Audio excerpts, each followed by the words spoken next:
इस कार्यक्रम के पुण्यार्जक हैं श्री कंवरलाल जी महावीर प्रसाद जी, पाटनी, मदनगंज, किशनगढ़, राजस्थान।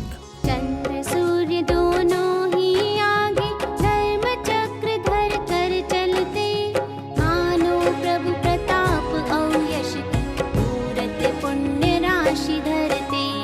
धूप घटों को हाथ लिए वे नाग कुमार सुरेश चले, राजा अंजलि से बिखराते सुर कन्याएं साथ चले, सुर कन्याएं साथ चले।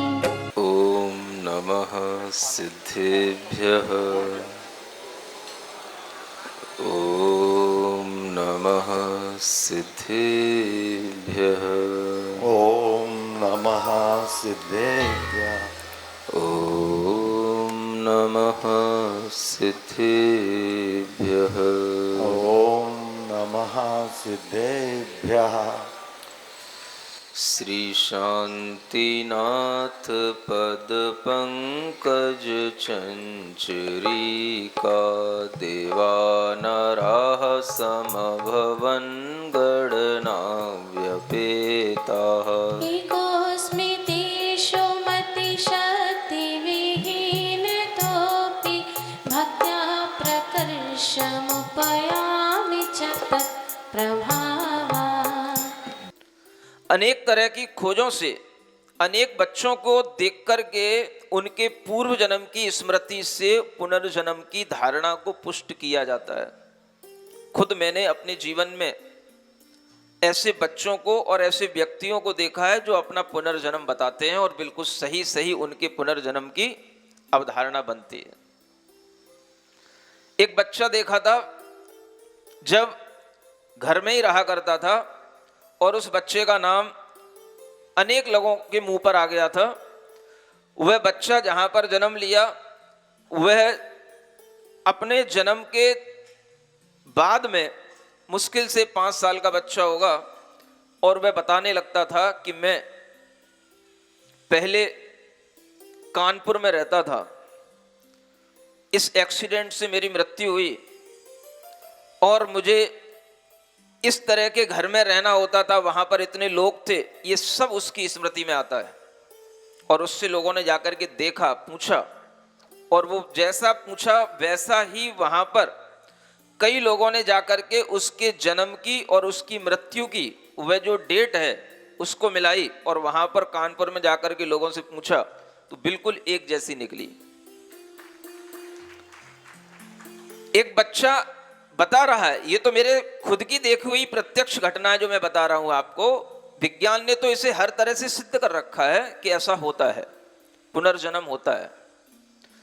अगर आपके मन में इस तरह का विचार आता है कि नरक और स्वर्ग नहीं होते हैं, कोई बात नहीं, इतना तो मानोगे कि पुनर्जन्म होता है। एक मुझे उज्जैन में व्यक्ति मिला जिसने अपने घर में किसी को नहीं बताया कि मैं पिछली जन्म में कहां था, वो मुझे बताने आया। उसने वो स्थान बताया कि महाराज मैं इस जगह पर, उसी उज्जैन में एक जगह थी, उस जगह पर मैं हाथी की पर्याय में था। एक बार मैं साइकिल लेकर के उस स्थान से गुजर रहा था, मुझे अचानक से वो जाति स्मरण हो गया और मुझे सारा का सारा दिख गया कि मैं कैसे इस हाथी की पर्याय से मरण को प्राप्त हुआ और कैसे यहां उत्पन्न हुआ। लेकिन मैं किसी से कह नहीं सकता महाराज, मैं आपको बता रहा हूं। मैं अपने घर में भी किसी को नहीं बताया।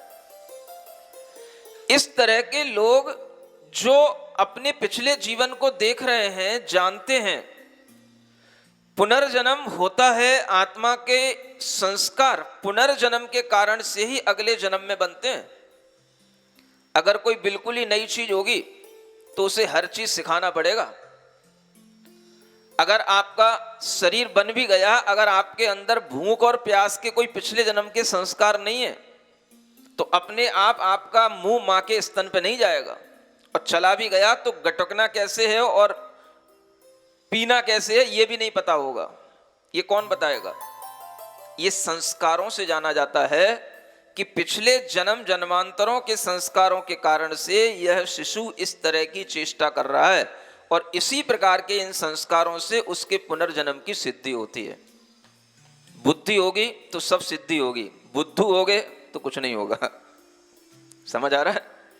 दाढ़ी रख लेने से, बड़े बड़े प्रोफेशन कर लेने से, बाबा बन जाने से बुद्धिमान नहीं हो जाते हैं। दुनिया को बुद्धू बनाने के लिए, और पढ़े लिखे लोगों को तो बहुत जल्दी आजकल बुद्धू बनाया जा सकता है। ऐसे बुद्धू बनाने वाले स्टेटमेंट जब सामने आते हैं तो इन पढ़े लिखे बुद्धिमानों के अंदर इतनी भी बुद्धि नहीं आती कि हमें ये तो विचार करना ही है कि कम से कम पहले ये सिद्ध कर लो कि मरने के बाद आत्मा कहीं जाता है कि नहीं जाता। चलो तुम्हें कोई बात नहीं, सर्वज्ञ भगवान पर विश्वास नहीं, तुम्हें शास्त्रों पर विश्वास नहीं, तुम्हें 4 गतियों पर विश्वास नहीं, कोई बात नहीं, 2 गतियों पे तो विश्वास है। इतना तो बताओ पहले। मनुष्य गति और तिर्यंश गति, इन दोनों गतियों में तो आदमी मर करके तिर्यंश बन रहा है, तिर्यंश से मरण करके मनुष्य बन रहा है, और इस तरह की अवधारणा विज्ञान के माध्यम से भी सिद्ध हो रही है। तो कम से कम इतना तो विश्वास कर लो कि 2 गतियां होती हैं। अगर जैन विज्ञान पढ़ोगे तो 4 गतियां होती हैं, कोई बात नहीं। अगर तुम्हें आज की विज्ञान पर विश्वास है तो इतना ही याद कर लो कि 2 गतियां होती हैं। कम से कम इतना स्वीकारो तो कि पुनर्जन्म होता है। आत्मा मृत्यु के उपरांत जन्म लेता है और मृत्यु के उपरांत भी कहीं जाता है। अगर ये बात सिद्ध हो गई तो ये स्टेटमेंट अपने आप गलत सिद्ध हो जाएगा कि मरने के बाद आत्मा किसकी खोज करता है, और जन्म, और उसका जो है स्वर्ग और नरक में मरे बिना जन्म होता नहीं।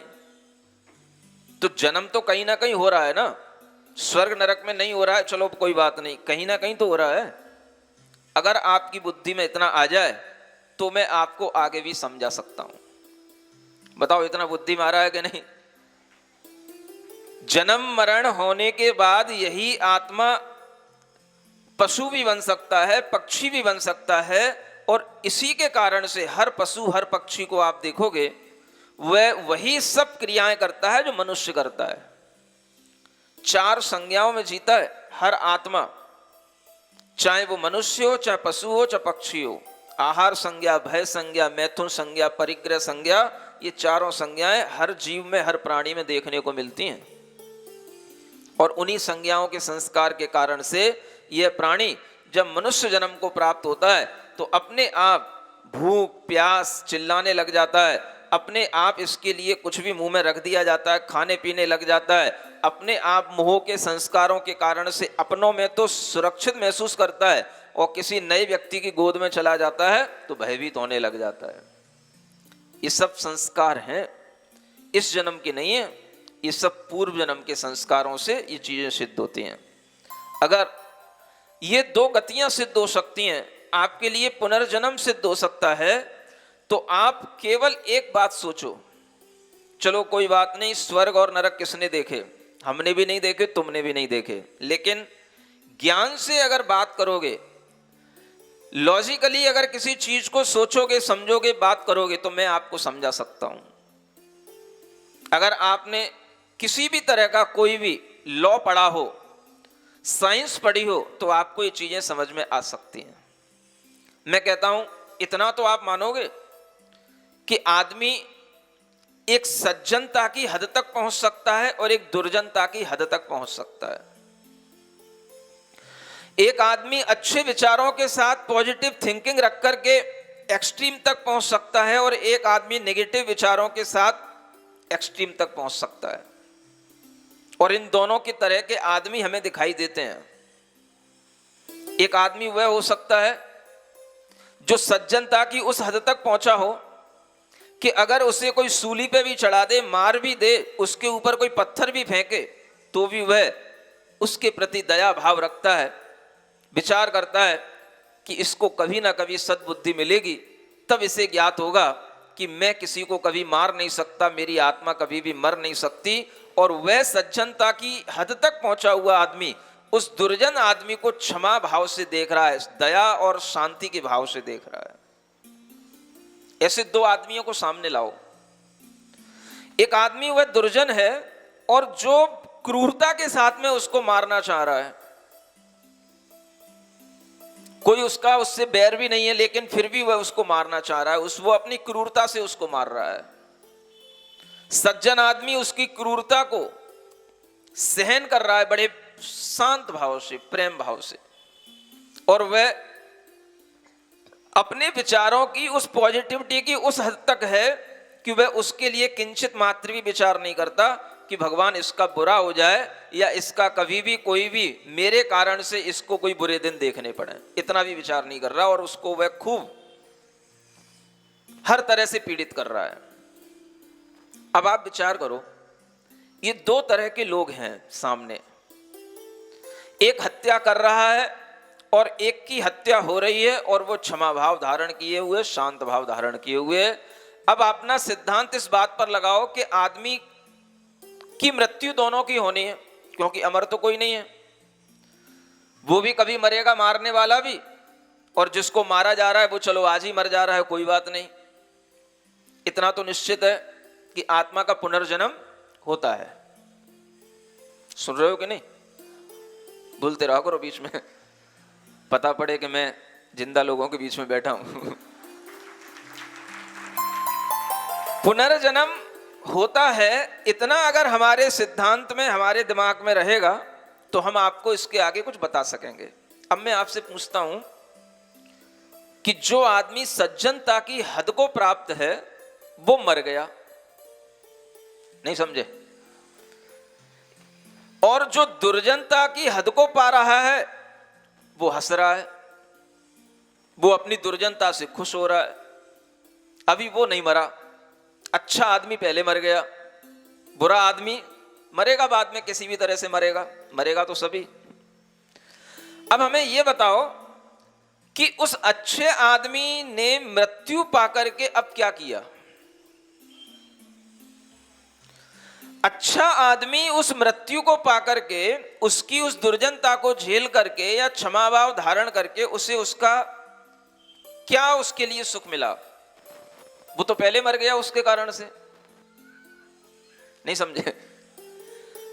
या तो हम फिर यूं कहने लग जाएं कि भाई दुर्जन सज्जन कोई चीज नहीं होती, पॉजिटिव थिंकिंग नेगेटिव थिंकिंग कोई चीज नहीं होती, पॉजिटिव माइंड का कोई स्टेट नहीं होता या नेगेटिव कोई स्टेट नहीं होता, या दोनों इक्वल होते हैं। या फिर हम ये मानने लग जाएं कि भाई जैसे मन चाहे वैसे आनंद लेना चाहिए, चाहे दूसरा मरे चाहे जिए, हमें क्या करना है, हमें तो अपने को खुश रहना चाहिए। या तो फिर इस बात पे आ जाओ, एक लॉजिक तो बना लो तुम, अगर बुद्धि है तुम्हारे अंदर तो एक लॉजिक बनाओ, किस लॉजिक पे चलना है हमें, या तो तुम हमें समझाओ या तुम हमसे समझ लो।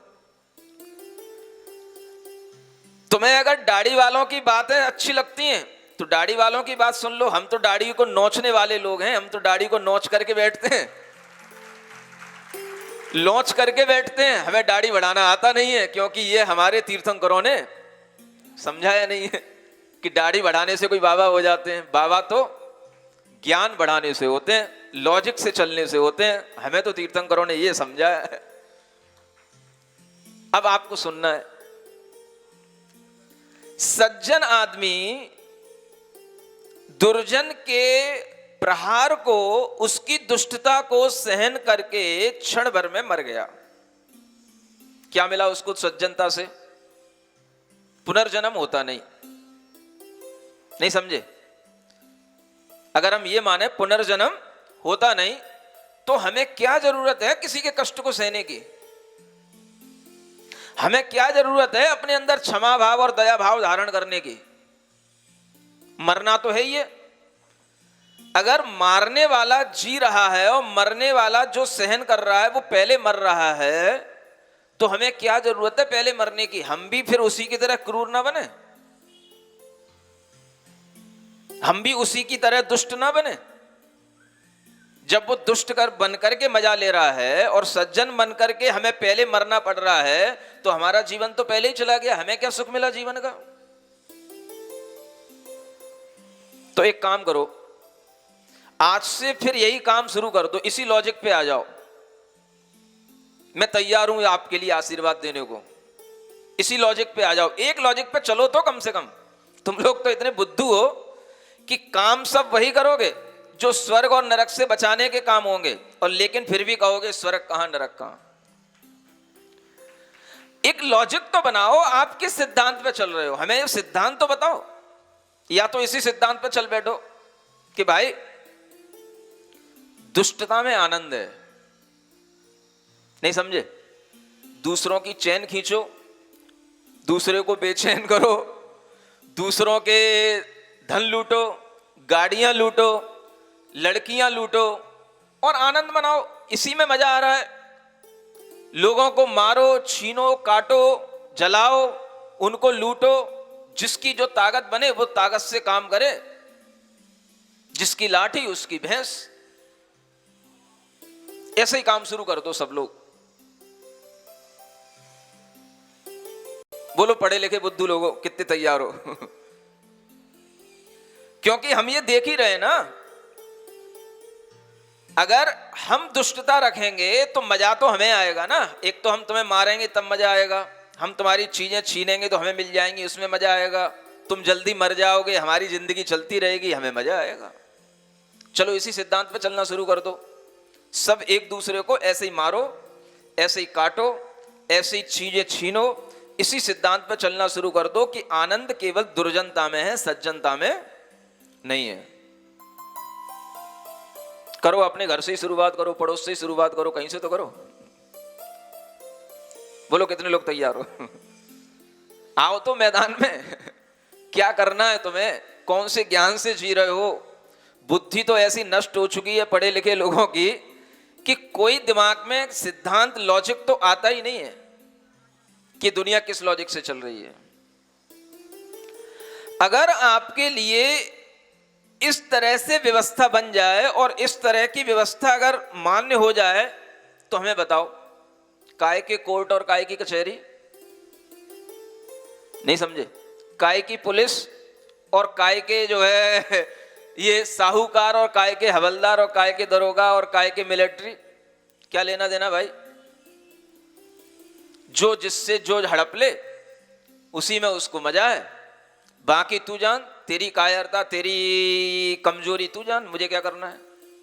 इसी का नाम जिंदगी है, तो ऐसी जिंदगी शुरू कर लो। कुछ समझ आ रहा है कि नहीं आ रहा है? अगर ये जिंदगी शुरू होगी तो क्या व्यवस्था बनेगी? कोई व्यवस्था बनेगी? वो व्यवस्था मान्य होगी? उस व्यवस्था से तुम कितनी जिंदगी जी लोगे? पकड़े जाओगे, जेल हो जाएगी, वहां जाकर के फांसी पे लटकोगे, वहां जाकर के सड़ सड़ के मरोगे। या तो नहीं है तो फिर इन व्यवस्थाओं को भी छोड़ दो। तो कुल मिलाकर के ये तो बात बन नहीं रही ना कि दुर्जनता से अगर हम जिएंगे तो मजे आएंगे। इतना तो बुद्धि में बिठा लो पहले। नहीं समझ आ रहा? जीना किससे है? सज्जनता से जीना है। और सज्जनता का फल क्या मिल रहा है? हम क्षमा रख रहे हैं, अपनी जिंदगी नष्ट हो रही है, सामने वाला क्रूरता कर रहा है, हंस रहा है। अब बताओ आपको क्या करना है? सिद्धांत अगर आपके दिमाग में नहीं होगा तो आप कुछ नहीं कर पाओगे। गंगा गए तो गंगादास, जमुना गए तो जमुनादास। कभी दाढ़ी वाले बाबाओं के चक्कर में आओगे, कभी तरह तरह के तिलक लगाने वाले बाबाओं के चक्कर में आओगे। हम जैसे सीधे साधे, सीधे सपाट चिकने लोगों को कौन देखता है? नहीं समझ में आया? लोगों को लगना चाहिए हाँ भाई कोई दार्शनिक है आदमी। अगर बड़ी बड़ी दाढ़ी टपकती है तब लगता है भाई दार्शनिक आदमी है? सीधा साधा बच्चा सा चेहरा लिए हुए कोई बैठा हो और कोई बड़ी बड़ी बातें भी करे, लोगों को समझ में नहीं आती। अब आपको समझना है, अब आपको यह समझना है कि सिद्धांत हम क्या बनाएं। एक सिद्धांत तो बनाया जाए ना कहीं कुछ। किस सिद्धांत पे चले हम? या तो हम दुर्जन बन के जिए या हम सज्जन बन के जिए। अगर सज्जन बन के जी रहे हैं तो हमें पिरना पड़ेगा, पिसना पड़ेगा, मरना पड़ेगा, कष्ट ज्यादा मिलेंगे, सुख कम मिलेगा। क्या चाहिए बताओ? और पुनर्जन्म होता नहीं तो हम अब किस जन्म के लिए जिए? इस जन्म से भी गए, अगले जन्म से भी गए। एक मान लो ना, हम मना नहीं कर रहे हैं आपसे, दुनिया खुली किताब है। आप ये मान के चलो पुनर्जन्म होता ही नहीं। चलो फिर मैं आपसे पूछता हूं कि आप अपने घर में अपने लोगों के लिए क्यों मर रहे हो? क्यों उनके पीछे इतना कष्ट उठा रहे हो? पुनर्जन्म होता ही नहीं, किसके पीछे अपनी जिंदगी खराब कर रहे हो? अपनी जिंदगी जियो ना। कौन माता, कौन पिता, कौन भाई, कौन बहन, कौन रिश्तेदार, क्या करना किसी से लेके दे के? एक जिंदगी मिली है, एक जिंदगी जी लो ढंग से, जितने अच्छे ढंग से तुम जी सको जी लो। देखा कहां जीने जाओगे, कौन सी दुनिया में जीने जाओगे, कहां भाग के जाओगे, कहां जी लोगे, कौन सी जिंदगी जी लोगे? अगर पुनर्जन्म नहीं होता है तो तुम किसी भी तरह से मेरी इन बातों का समाधान नहीं कर सकते। और कोई भी व्यवस्था अगर दुनिया में चलती है तो इसी आधार पर चलती है, सज्जनता की नियम बने हुए हैं। अगर आप नियमों का उल्लंघन करेंगे तो आप बहुत जल्दी अपनी जिंदगी खो बैठेंगे। बहुत कम उम्र में अगर तुम कसाब बन गए तो फिर तुम्हारा हिसाब बहुत जल्दी हो जाएगा।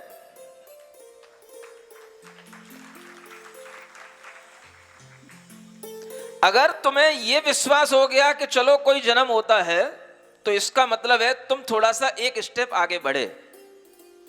अगर तुमने ये मान लिया कि चलो कम से कम मनुष्य कहीं मनुष्य भी बनता है, मनुष्य से कहीं पशु भी बनता है, तो आप कम से कम एक स्टेप आगे बढ़े।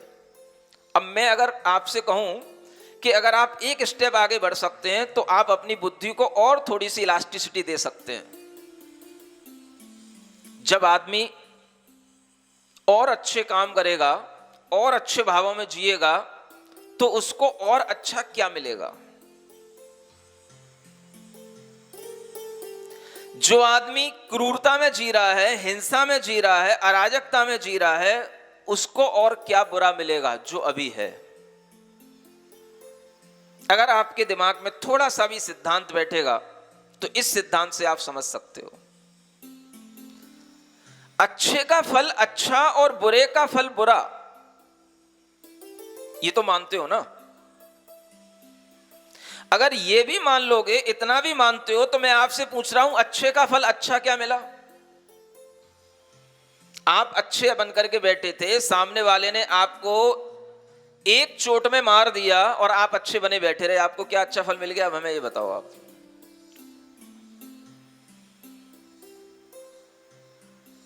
अच्छे का फल अच्छा क्या मिला? और उसको अपनी बुराई का क्या फल मिल गया? ये फल उसको कहां मिलेगा? अगर अच्छे फल को प्राप्त करना है तो कोई ना कोई ठिकाने तो होंगे अच्छे फल के। हम कहां अच्छा फल प्राप्त करेंगे? बुरा फल प्राप्त करना है तो बुरा फल प्राप्त करने का कोई स्थान तो होगा। हम बुरा फल कहां प्राप्त करेंगे? फिर से अगर मान लो मनुष्य बन गए, अगर इतना ही मानते हो तो इसमें फिर क्या बुरा है? मैं कह रहा हूं इसमें कोई बुरा है ही नहीं। एक दूसरे को मारो, फिर से मनुष्य बन जाओ। अगर केवल मनुष्य से मनुष्य बनते हैं तो बहुत अच्छी बात है। क्यों इतना कष्ट उठाओ किसी के लिए? अच्छे खाओ पियो मौज करो, एक दूसरे को छीनो झपटो मारो, जब तक है जी रहे हैं। अगर मनुष्य से मनुष्य बनते हैं तो बस मनुष्य से मनुष्य तो वो भी बनेगा, जो बुरा कर रहा है वो भी बनेगा। अगर एक जन्म का फल दूसरे जन्म में नहीं मिलता, नहीं जाता, तो फिर आपको सज्जनता रखने की कोई जरूरत नहीं है। आपको जितना बुरे से बुरा करना आ सकता है आप कीजिए, और आप वो कर नहीं रहे हो और स्वर्ग नरक भी मान नहीं रहे हो। मैं कहता हूं आप दोनों दीन से गए। नहीं समझे? आपसे बड़ा बुद्धू कोई नहीं। ना तो तुम यही जिंदगी ढंग से जी पा रहे हो, यहां पर भी तुम डर डर के जी रहे हो, और अगले जन्म पे तुम्हें विश्वास है नहीं है, और फिर भी तुम स्वर्ग नरक की बातें नहीं मान रहे हो, और इसी कारण से तुम यहां पर भी नहीं जी रहे हो, अगले जन्म भी नहीं जी पा रहे हो। तुम दो ही दिन से गए, ना यहां के रहे ना वहां के रहे।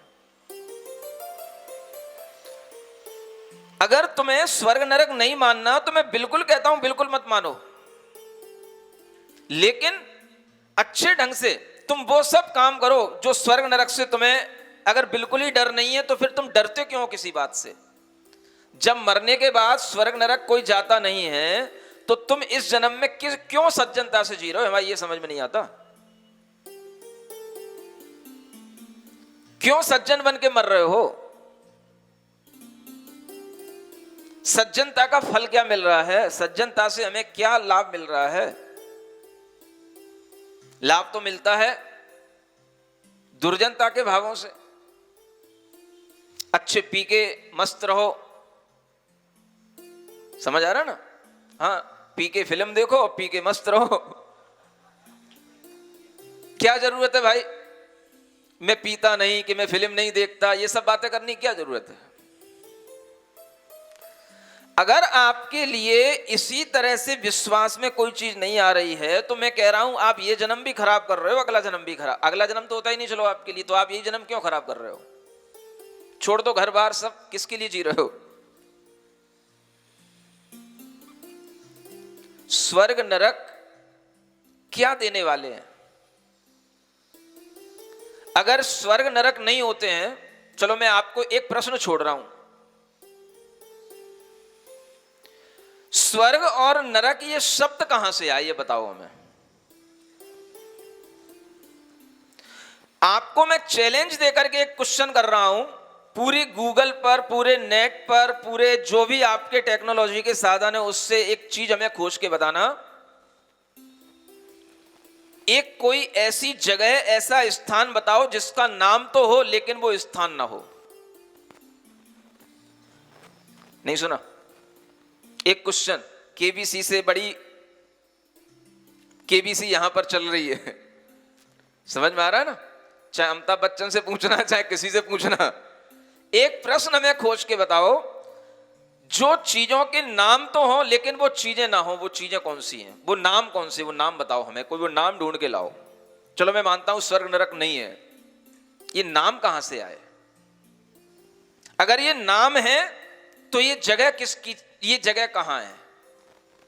या फिर हमें ऐसी कोई चीज के नाम बताओ जिसके नाम तो होते हैं और वो चीज नहीं होती है। चलो हमें कोई ऐसी चीज बताओ,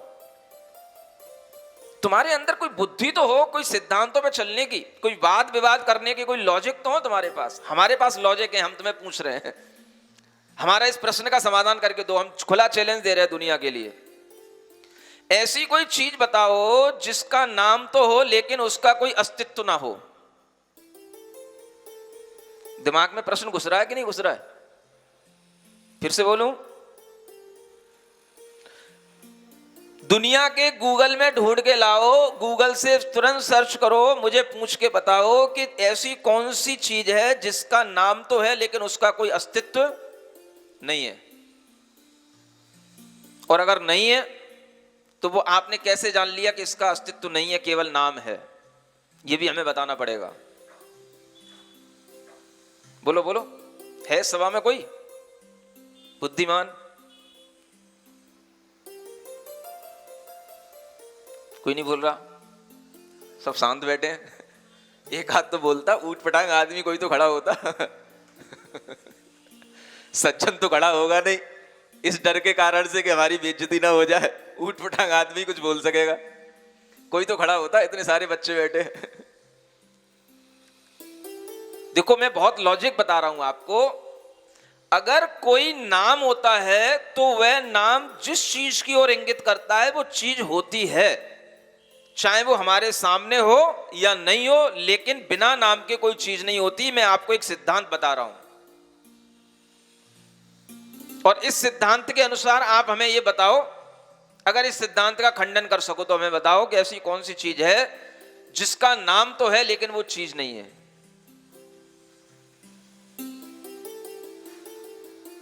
समझ में आ रहा है? अगर स्वर्ग नरक ये नाम है तो ये स्वर्ग और नरक हैं कहां? ये ठीक है,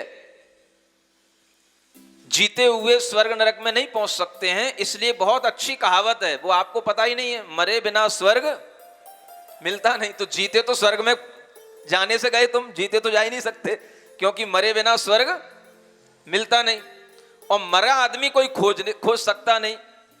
तो ये तो बात निश्चित है कि मर करके तो कोई खोज हो नहीं रही है।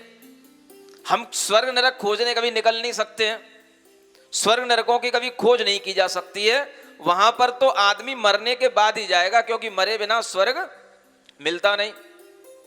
अगर मरे बिना स्वर्ग नहीं मिलता तो मरे बिना नरक भी नहीं मिलता, ये भी बात निश्चित हो गई इसी लॉजिक से। क्योंकि स्वर्ग जिस तरह से अदृश्य है ऐसी नरक भी अदृश्य है। अगर स्वर्ग मरे बिना नहीं मिलता तो नरक भी मरे बिना नहीं मिलता। तो एक कंक्लूजन निकल के आता है कि मरे बिना न स्वर्ग मिलेगा न नरक मिलेगा। अगर आपको कंक्लूजन ये पसंद आता हो तो आप स्वीकार कर लो, नहीं तो अपनी बुद्धि लगा के मुझे कुछ आर्गुमेंट्स तो दो, मैं समझूं तो तुम कौन से आर्गुमेंट से जी रहे हो, कौन से लॉजिक है तुम्हारे पास, किससे जी रहे हो। बेवकूफी में जीना तो हमें पसंद है ही नहीं।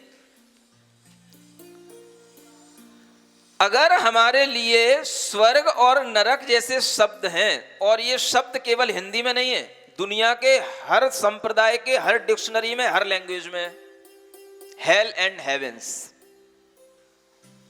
पूछो उनसे जाकर के, इंग्लिश डिक्शनरी बनाने वाले ऑक्सफोर्ड के लोगों से, ये हेवन मीन्स क्या होता है, ये हेल मीन्स क्या होता है, ये हेल कहां से आया, हेवन कहां से आए। अगर तुमने नकल कर ली है तो ठीक है, फिर तुमने नकल हमारी कर ली है, तो कहीं ना कहीं ये तो बात निश्चित है कि हम मानते हैं हमारी तुमने नकल कर ली है। जहन्नुम, जन्नत, ऐसी कौन सी दुनिया की भाषा है जहां पर ये दो चीजें ना मानी जाती हो। अब हमें बताओ, आप स्वर्ग होते हैं कि नहीं, नरक होते हैं कि नहीं। अगर नहीं होते हैं तो ये नाम कहां से आए, ये किस बला के नाम है, किस बिला के नाम है। तुम्हारे घर की बिला के नाम है क्या, तुम्हारे घर के बिला के ऊपर लिखा स्वर्ग बिला, तो फिर बता दो किसने अपने घर के नाम पे आगे लिखा है नरक बिला।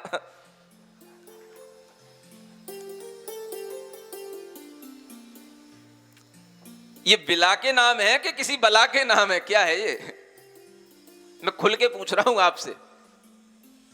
केवल दाढ़ी बजाने से कोई दार्शनिक नहीं हो जाते, और केवल कोई स्टेटमेंट देने से लोगों के भटकाने में आ जाएं तो बुद्धू लोग तो भटक जाएंगे। हमारे पास आकर के सारी भटकने अगर दूर हो सकती हैं तो आप सब समस्या लेके मेरे पास आ जाया करो, मैं आपको इनवाइट कर रहा हूं,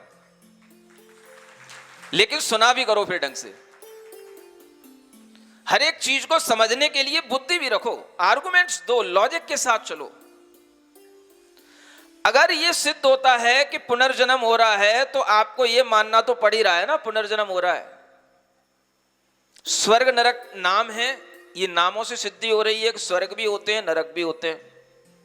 और ये भी सिद्धि हो रही, नरक माने अरे वो तो नरक, किसी से भी कह दो बिना पढ़े हुए भी, तो उसके संस्कार में इतना नरक घुसा हुआ है, नहीं समझे। मैं कह रहा हूं किसी भी बच्चे को जन्म से कुछ ना समझाया गया हो स्वर्ग और नरक क्या होते हैं। चलो किसी ने नहीं खोजे स्वर्ग और नरक, मैं एक और अच्छी आर्गुमेंट आपको दे रहा हूं। वो बच्चा 10 साल का हो गया, अब उससे कहो बेटा स्वर्ग क्या होता है, नरक क्या होता है, तो अपने आप उसे इन स्वर्ग और नरक ये नाम ही बोलने से उसे समझ में आ जाएगा। नरक, उससे कहना बेटा अगर तू ये पाप करेगा तो नरक में जाएगा। अब उसे तो पता ही नहीं, पहली बार सुन रहा है अपने जीवन में, वो पहली बार ये शब्द सुन रहा है मैं नरक में जाऊंगा। अब ये शब्द सुनते वो कपता क्यों है, ये शब्द सुनते ही उसका दिमाग उस चीज की ओर क्यों जाता है। ये नरक माने कोई डेंजरस चीज है, कोई पीड़ा का स्थान है, वहां क्यों जाता है उसका दिमाग। मैं आपसे पूछ रहा हूं, कोई भी साइकोलॉजी के विद्वान से या किसी भी साइकोलॉजिस्ट से पूछ करके हमें बताना कि स्वर्ग का नाम लेते ही वो एकदम से खुशी के मूड में क्यों आ जाता है, और नरक का नाम लेते ही वो एकदम से डिप्रेस क्यों हो जाता है, जबकि उसने माना ही नहीं कि स्वर्ग और नरक कुछ होता है। अब बताओ हमें ऐसा क्यों हो रहा है। आपके पास इसका कोई उत्तर नहीं होगा, मेरे पास इसका उत्तर है। मैं ही खुद प्रश्न बना रहा हूं, मैं ही खुद उत्तर दे रहा हूं। तुम्हारे दिमाग तो बिल्कुल जाम पड़े हैं, जाम। बस जो मोबाइल पे आ जाए बस वो सत्य है, जो गूगल ने दिखा दिया वो सत्य है। तुम्हारी बुद्धि इतनी जम चुकी है, इतनी संकीर्ण हो चुकी है, तुम्हारी बुद्धि के लिए अब कोई दूसरे आयाम करने पड़े तो उसमें कुछ भी घुस नहीं सकता। स्वर्ग नरक कहने से अपने आप हमारे दिमाग में ये धारणा क्यों आती है, स्वर्ग माने ऊपर कुछ है, नरक माने नीचे कुछ है।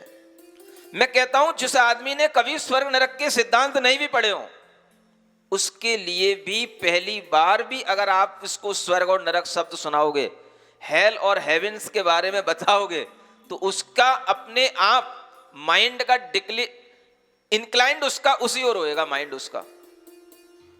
कुछ है, स्वर्ग कहते ही हाँ कोई सुख की चीज है, नरक कहते ही हाँ कोई दुख की चीज है।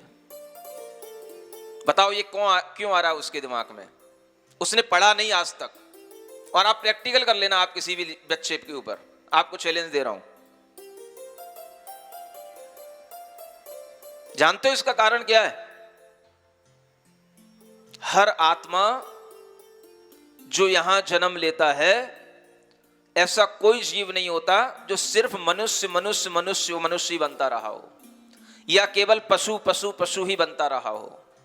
यहां जन्म लेने वाला हर आत्मा अनेकों बार नरक जाता है, अनेकों बार स्वर्ग जाता है। सिरिजिण वाणी जग कल्याणी जग जन मदतम मोहरी जणमण हारी गढ़हर हारी जम जरा भव रोग हरि तिथ्य राणम दिव्य झुणिम जो पड़ई सुणई मय्ये धारई राणम सौख मणंतम धर्य सासद मोक्ष पदम पावई सासद मोक्ष पदम पावई। इस कार्यक्रम के पुण्यार्जक थे श्री कंवरलाल जी महावीर प्रसाद जी, पाटनी, मदनगंज, किशनगढ़, राजस्थान।